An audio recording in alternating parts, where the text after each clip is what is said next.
Hi, welcome to episode 3 of the Knitting My Shit Together podcast, where neurodiversity and yarn collide. My name is Farah.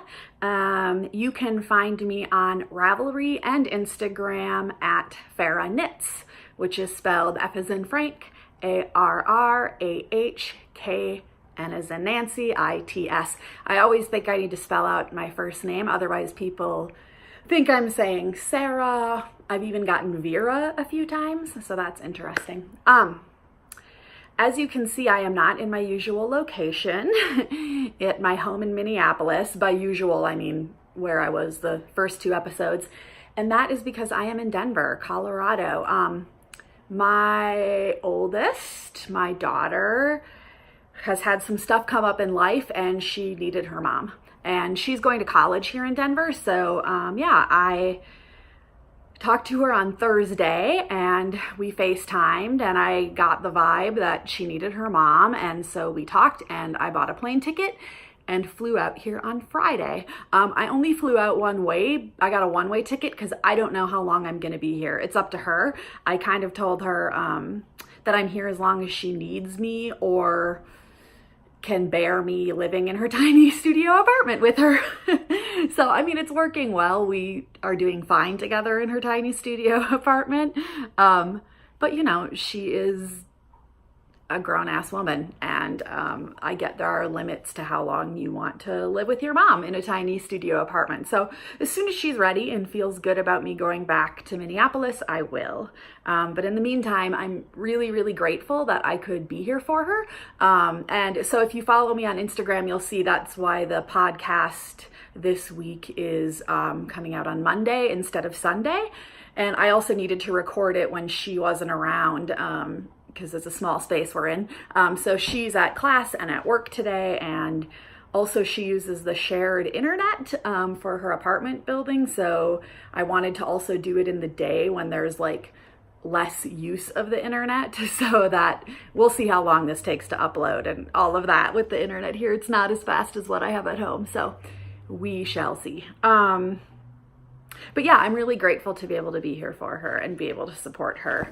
So I'm in Denver. I'm looking at my notes as always. I do keep notes and I will be looking at them so that I can keep track of what I wanted to say. So I got here Friday. The hardest part was picking what I was gonna pack because I didn't know how long I was gonna be here. I was like, okay, I better bring all the yarns. So I did. And then I figured if I run out, I'll go get more. There are yarn stores in Denver. There's great yarn stores in Denver, as a matter of fact. So I cast on something on the plane, which I will show you when I get to my works in progress. And yeah, so far I've been to 2 yarn stores. Well, I'm gonna go to my second yarn store today. I went to Colorful Yarns, which is in Centennial, which is like a Denver suburb. So on Saturday, my daughter had to work, and so I took a train and a bus to get there, and it was a pretty cool yarn shop. They have so much sock weight yarn, so much fingering weight yarn. They obviously have other yarn too, but they have a pretty big selection of fingering weight yarn. So it was really fun, and I picked up something that I will show you in a little bit.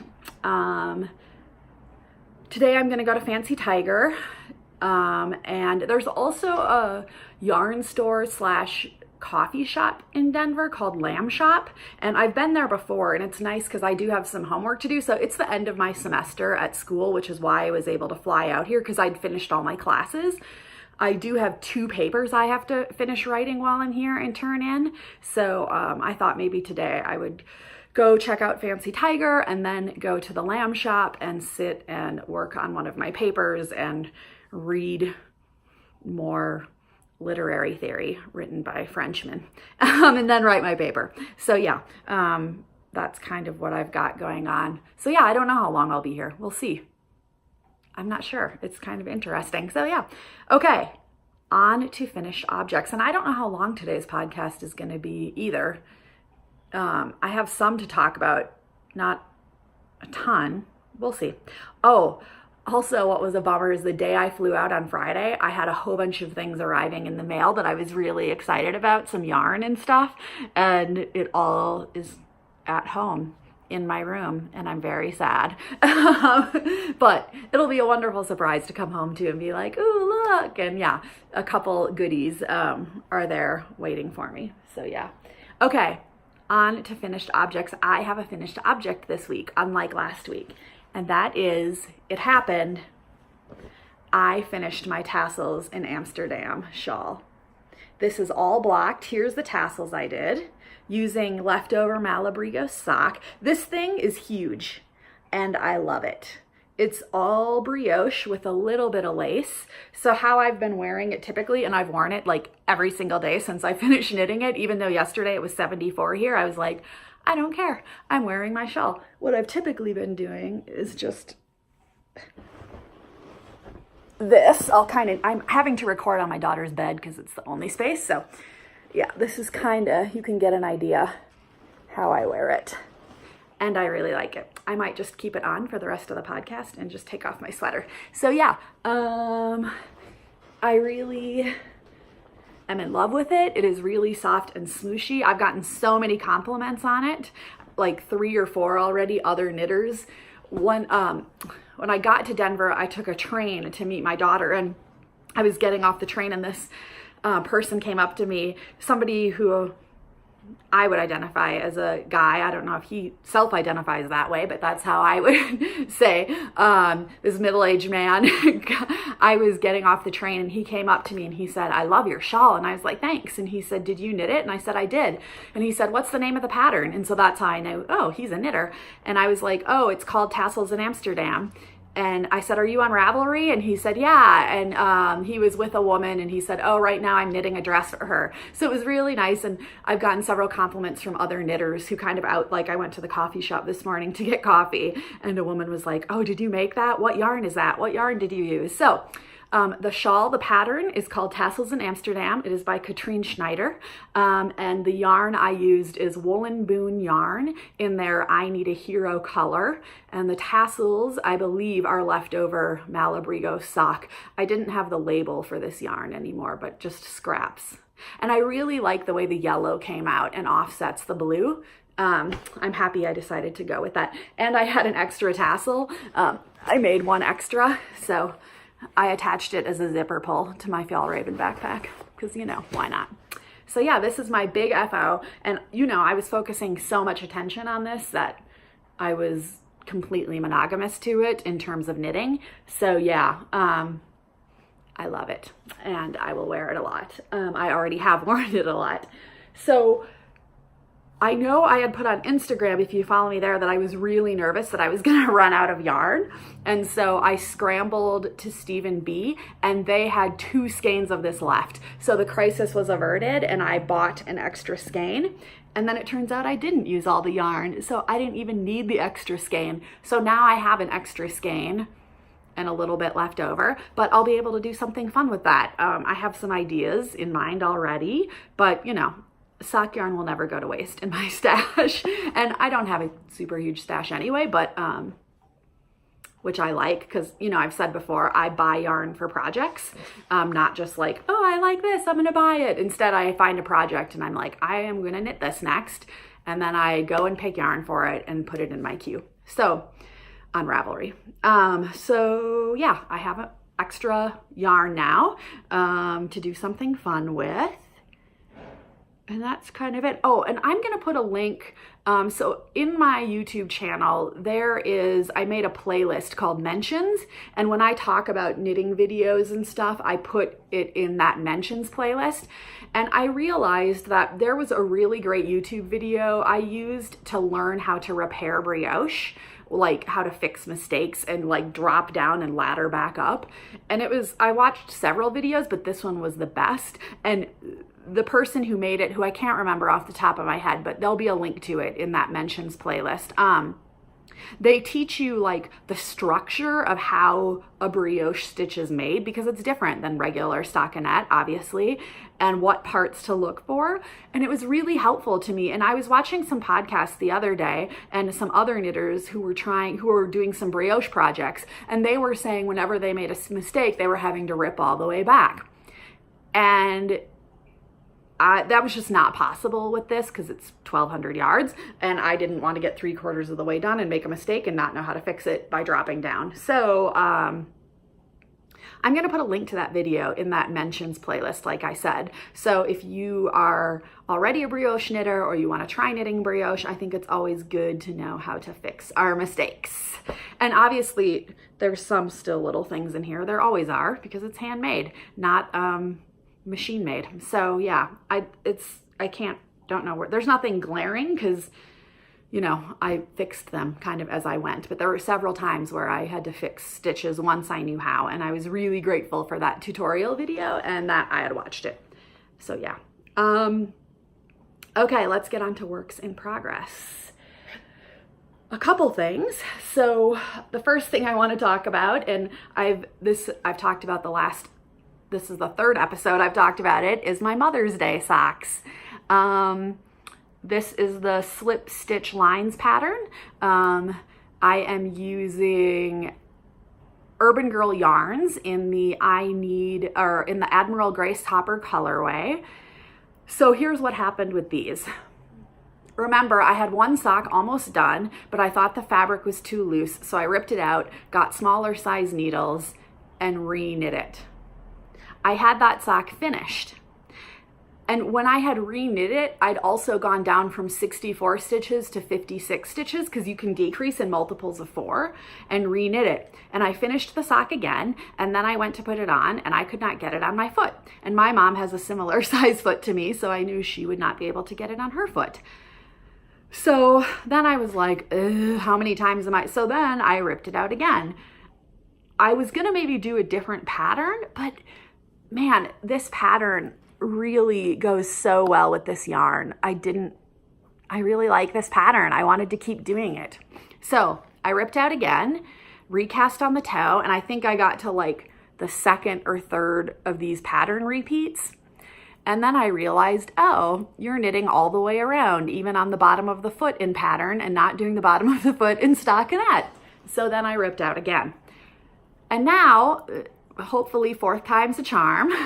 This is number 4, and I got this far on the bus the other day, so and train when I was going out to Colorful Yarn. So I'm going to keep working on this, hopefully finish them while I'm here so that I can give them to my mom when I get back to Minnesota for Mother's Day. And I'm probably not going to be able to be with her on Mother's Day, which is fine because I'm with one of my kiddos.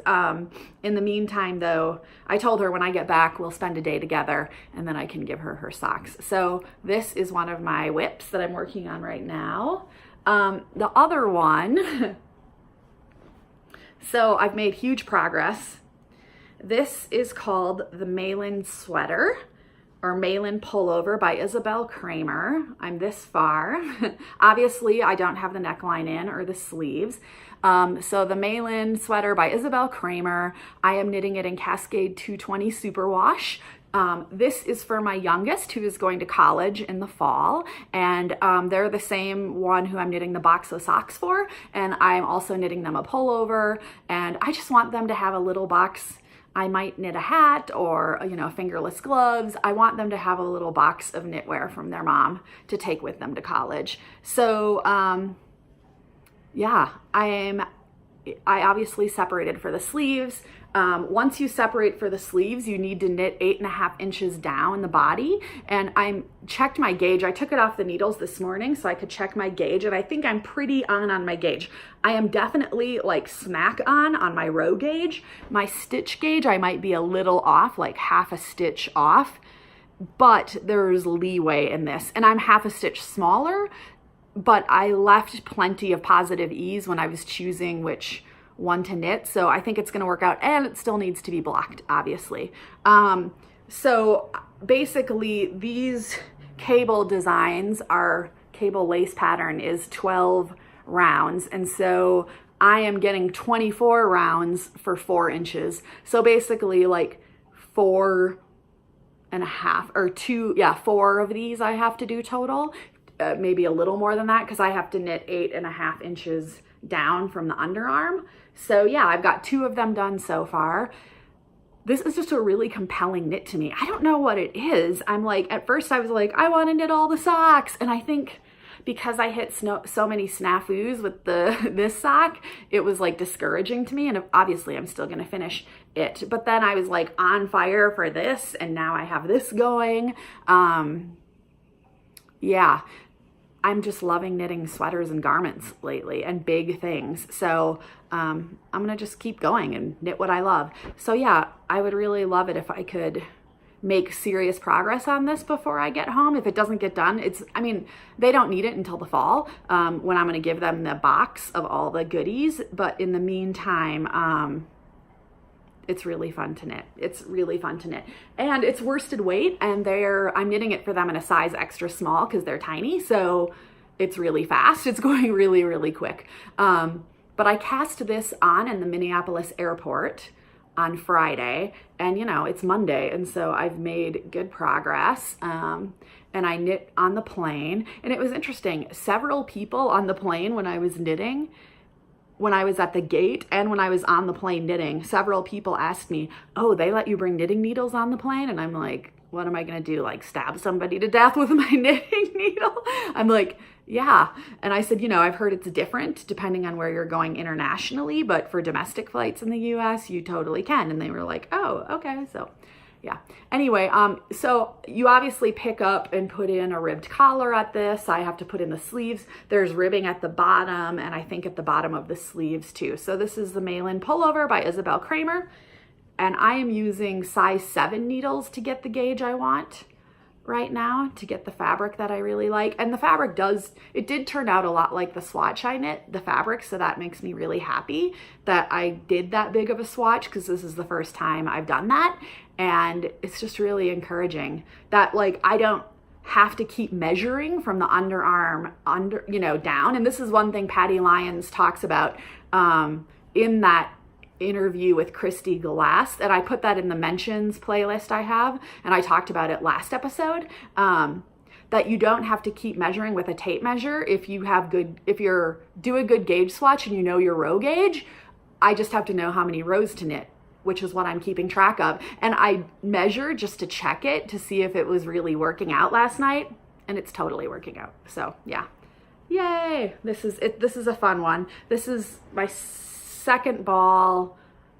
Yeah, I think I got 5 or 6. I'm gonna have plenty of yarn. And if I have an extra ball, I'm gonna knit a matching hat for them out of this. Yeah. Let me see, which brings me to, I'm not sure where I want to talk about, because I have some acquisitions. So I guess this is our mental health moment. I normally put in our mental health moment here in between whips and acquisitions. So we'll do our mental health moment. And this one's kind of a personal one for me. I mean, it's all personal for me because I do have a mental illness, I don't know if struggle with mental illness is the word, because sometimes it's a struggle. I don't know how I would say that even. I don't know. If you have a good phrase, let me know. I'm a person with mental illness.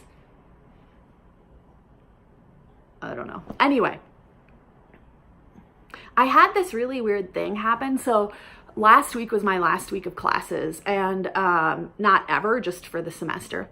And I'm an English major and a creative writing minor.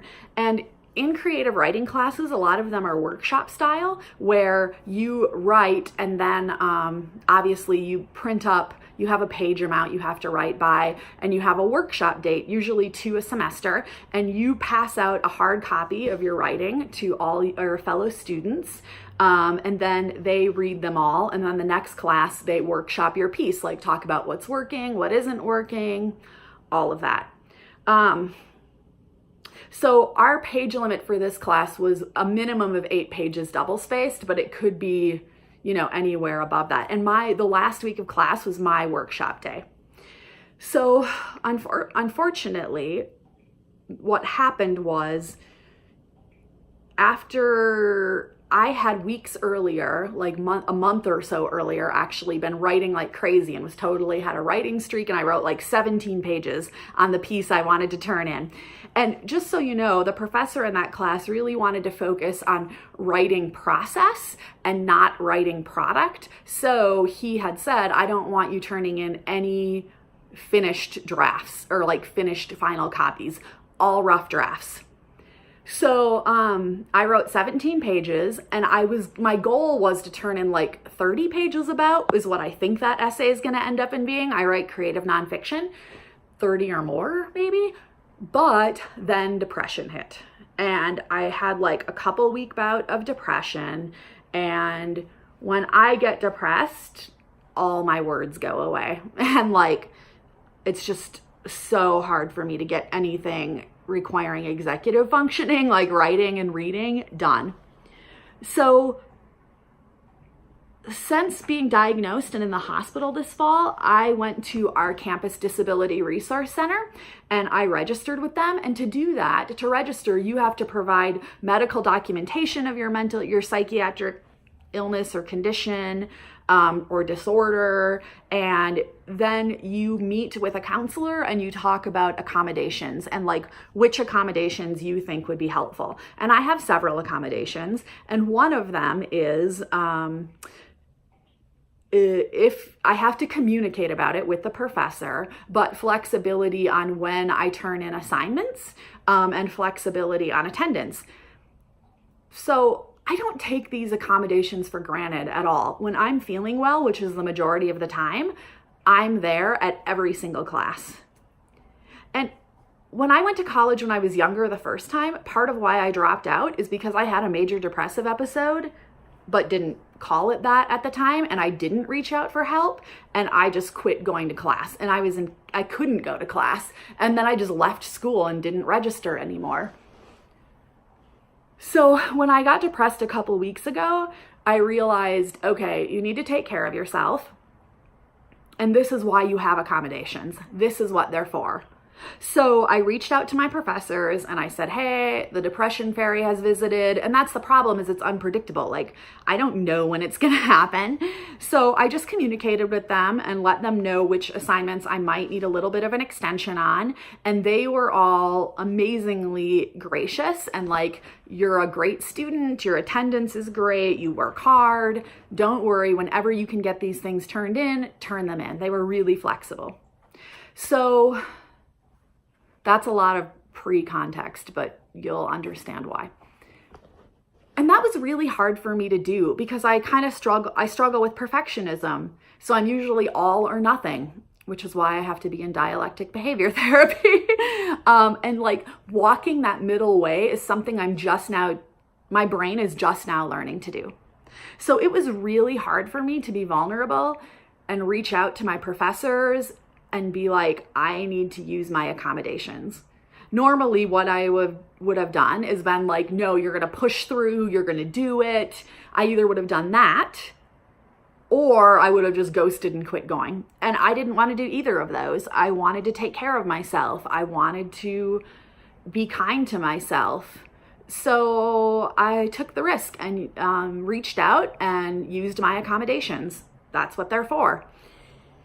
So for my writing class, fortunately, I had those 17 pages done before I got depressed. So it didn't end up in being 30 pages of a rough draft.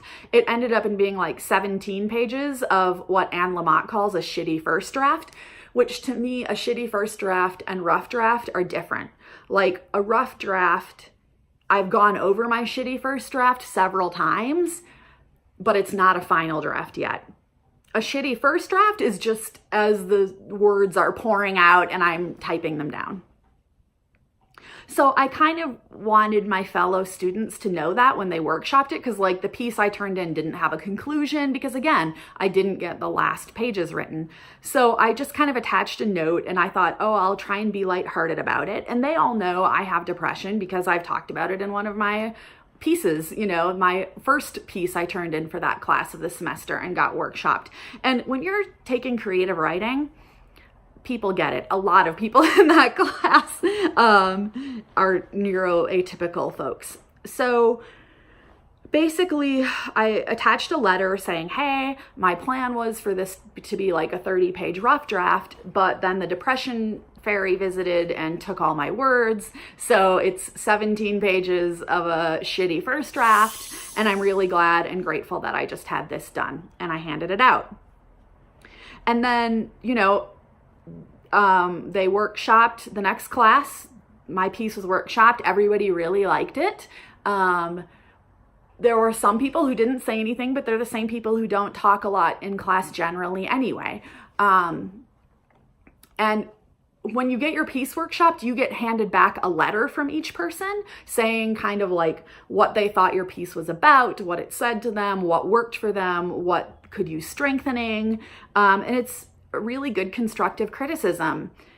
So I usually don't read all those back, and then they usually mark up your document you'd given them and put feedback on it. This is really long and tangential, but hear me out.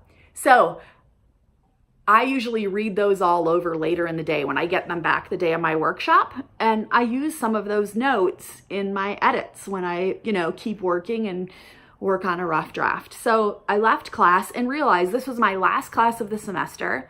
That class was my favorite class of the semester. So it felt really good that people really liked the piece I had turned in, even though it was just a shitty first draft. Like, did they have constructive criticism? Yes, that's part of the writing process, but they also really liked it. And so I felt really good. And I was like, okay, you did it. And then I went to the library because I had time to kill before I caught a train to go to therapy. And while I was sitting there, I was like, oh, I'll read over the letters. And the first one I read was from somebody in class who didn't really say anything, but who normally doesn't say anything. And basically, the first paragraph was, I don't understand why you attach the disclaimer. It confuses me, which is the disclaimer saying, sorry, this doesn't have an ending and isn't finished. And they basically said, it's not like this assignment was a surprise. You've had the syllabus since January, and I feel like this is basically an excuse. And that was really hard to read. That really hurt my feelings. And I'm still thinking about it. I'm glad I had therapy right afterwards, and I'm still angry about it. Because to me, that's like all the like, I don't think that person realizes how hard it was for me to ask for help and how hard it was for me to ask to use my accommodation. And here's the thing. I completed the assignment on time. My draft was turned on on time, and I was double the page limit. I just put that disclaimer so people would understand why, like, that it was still very much in shitty first draft stage. And they basically said, I feel like you just use this as an excuse not to turn in a polished piece. And I don't even know why they said that, because it wasn't even a requirement for it to be a polished piece. I just put that note in because I value my writing, and I wanted people to understand the situation around it. So if they were like, why isn't there an ending to this essay? It comes to no logical conclusion. They would know why. And I'm really frustrated that that was how that class ended for the semester for me. And certainly that doesn't outweigh all the awesome relationships I made. Some of us are still going to get together and workshop each other's writing over the summer in a writing group because we really made connections, and there's some really good writers in that class. And workshopping is really valuable. So here's what frustrates me is I'm still thinking about it, but I'm positive this person is not still thinking about it probably. But I'm frustrated too, because it's like, this is all part of the stigma surrounding folks who are neuroatypical and neurodiverse and the accommodations we get. I feel like some people think like, oh, it's people just milking the system, and yeah. And they don't understand, like, I want that person to know, like, I could barely get out of bed. There was no way I was going to be pounding out 13 more pages and editing. And it just was really mean, kind of, and insensitive, and I don't know. So I need to get over it, because they probably are. So I have a couple ideas. One thing I've thought about doing is just journaling and getting it down on paper so that it's not just in my head. And the other thing I've thought about doing, just to make it something where I can educate people on campus more widely, is I've thought about writing an open letter, and just like an open letter to the person in my class who said using my accommodations was an excuse.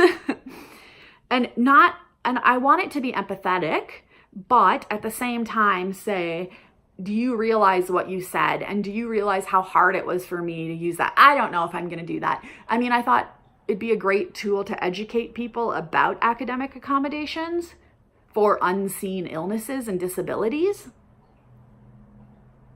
But I don't know if that's just me feeling like I need to one-up this person, or I don't know. I haven't made any decisions. It's just something I'm mulling over. But all of that, hold on, I have to turn my laptop on, is tied into the mental health moment today, because NAMI, who I talked about last week, the National Alliance on Mental Illness at www.nami.org, they have a whole section in their website about managing a mental health condition in college. And they talk about how you go about getting accommodations. So one thing it says, and I'm reading off the website here, if you have a mental health diagnosis or learning disability and attend a public school, you have been entitled to special education services under the Individuals with Disabilities Education Act. On graduation, you'll be leaving your individualized education program behind and entering into your college's particular system. This is if you're leaving high school, for accommodating disabilities. So, and it goes through the steps about what you need to do, who you should disclose to, and it's really, really good. I think a lot of folks don't realize that those accommodations are available, who might need them, who they might be really helpful to. So yeah, I'm gonna put a link to that in the show notes in the box below this video on YouTube. And if you're a student who would benefit from accommodations, or you know a student who would benefit from accommodations, you can follow this link on the NAMI website. And if you have an opinion about what I should do, how you think I should respond, I'm open to hearing it. Should I write an open letter and send it to the college newspaper, or not? And obviously it wouldn't name this person specifically. It would just be like, oh, I had this experience in a class, and, you know, it might be like, what people with invisible disabilities want you to know. And it would be things like, this is not an excuse, like it's hard to use, we're not just taking advantage of it. I don't know. I would love your thoughts. It would be interesting to hear your thoughts. So feel free to give them to me. Okay. And you can comment on this video. You can respond on Instagram, because I'll probably put an Instagram post saying, hey, episode 3 is out. So yeah. And that's the mental health moment for today. And it's more of a personal story. And I hope that when I share these personal stories, you see that I'm doing it as a way to kind of people maybe who are neurotypical and don't know people who have mental illness, to see a glimpse into some of the experiences we have. And obviously, I don't speak for all folks with mental illness. I speak to my experience.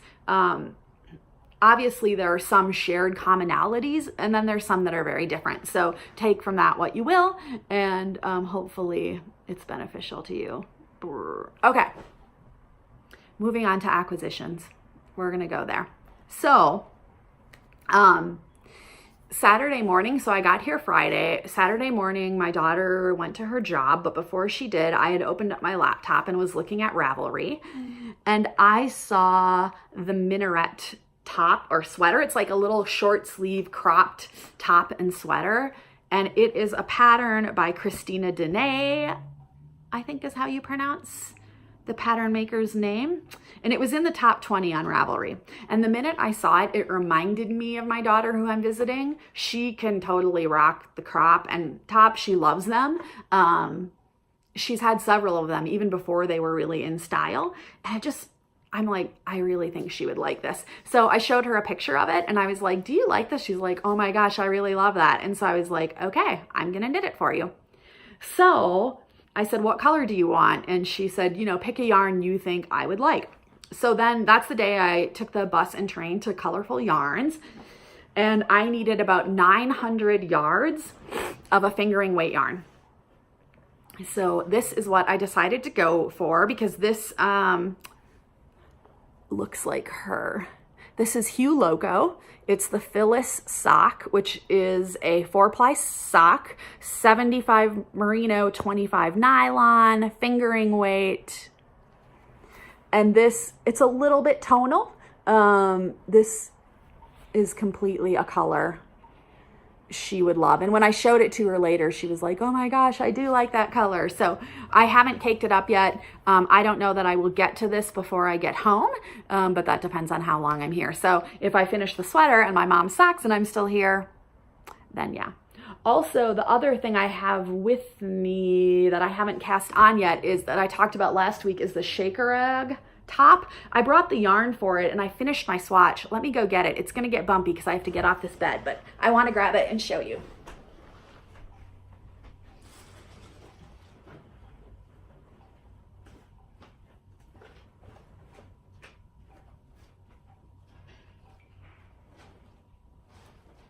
Aha.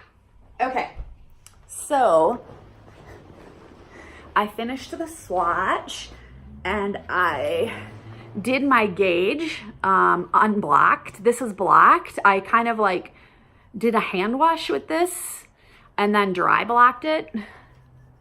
I like the fabric I'm getting here for a summer top. So I was getting 5 stitches and 6 rows to the inch before it was blocked. I don't know what I'm getting now. I have to measure and then pick which size I'm gonna do for myself.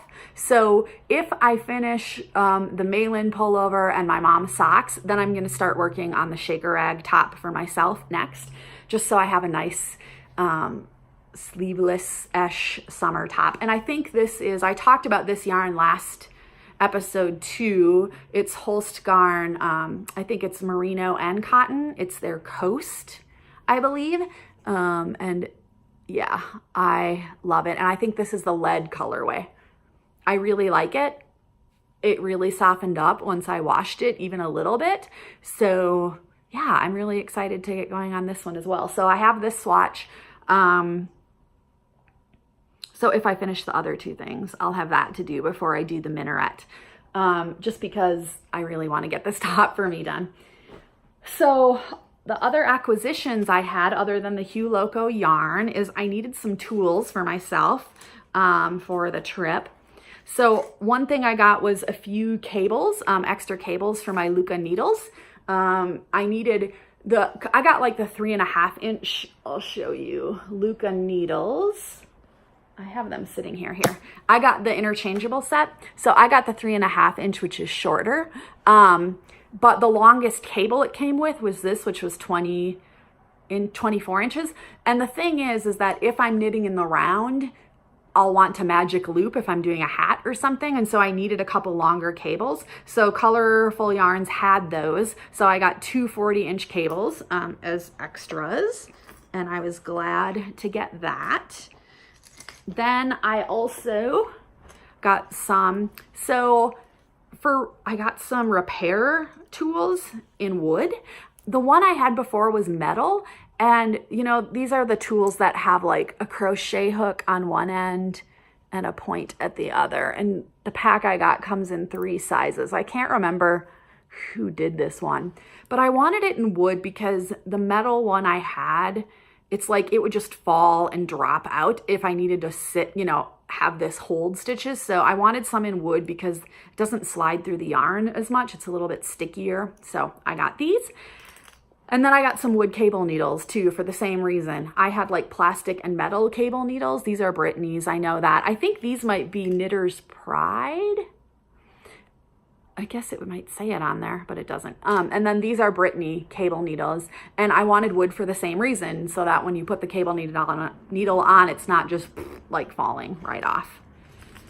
Yeah, so those are my acquisitions. That's kind of it in my knitting world and other things for this week. I'm trying to think if there's anything else. I'm looking at my notes. I don't think so. I think I'm good. So, okay. Please, if you liked this, subscribe by hitting subscribe, or go ahead and give me my video a like. That would be awesome. And also, you can follow me on Instagram and Ravelry. My username is Farah Knits, and I will be sharing more of my yarny adventures in Denver. I don't know where I'll be podcasting from next week.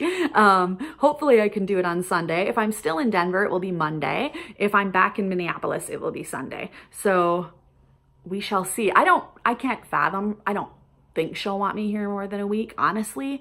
Hopefully I'll be home by the weekend, but if not, I'm willing to be here for as long as she needs me. And I let her know that, so yeah. Thanks for joining me for episode 3. I hope you enjoyed it. I'm trying to think if there's anything else. I don't think so. So go ahead and give me a like or comment, and I will see you next week here at Knitting My Shit Together. Bye.